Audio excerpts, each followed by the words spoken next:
తెలివితేటలు నాకు ముందే తెలుసు. పోనీలే కానీ ఈలోగా ఎవరికి కూడా అమ్మకండి, సరేనా? సరే. ఏంట్రా ఇంత డేలాగా ఉన్నావా? మొన్న నీకు చెప్పాను కదా, మేము ఒకసారి అనుకుంటున్నామని, దానికోసమని కొంచెం డబ్బులు తక్కువే. ఆ ఓనర్ నుంచి ఆ డబ్బులు తెత్తగానే అమ్మనంతాడు, అందుకనే. ఏరా నీ దగ్గర ఏమైనా కొంచెం ఏమైనా ఉన్నాయా?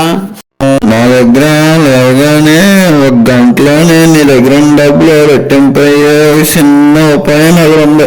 రెట్టింప? అది ఎలా అవుతుందిరా? మన పక్క ఊర్లోనే పండగ అవుతుందని చెప్పాను కదా, అక్కడికి వెళ్ళి నువ్వు కొంచెం డబ్బులు నేను కొంచెం డబ్బులు పట్టుకుని వెళ్దాం. అక్కడ కాయ రోజా కాయ ఆట ఆడదాం. దాంతోనే బోల్డెన్ డబ్బులు సంపాదించుకోవచ్చు. నీకు కావలసిన దానికంటే ఎక్కువే సంపాదించుకోవచ్చు. వెళ్దామా? ఫుల్ వీడియో లింక్ డిస్క్రిప్షన్లో ఇస్తున్నాను, వెళ్ళి చూసేయండి.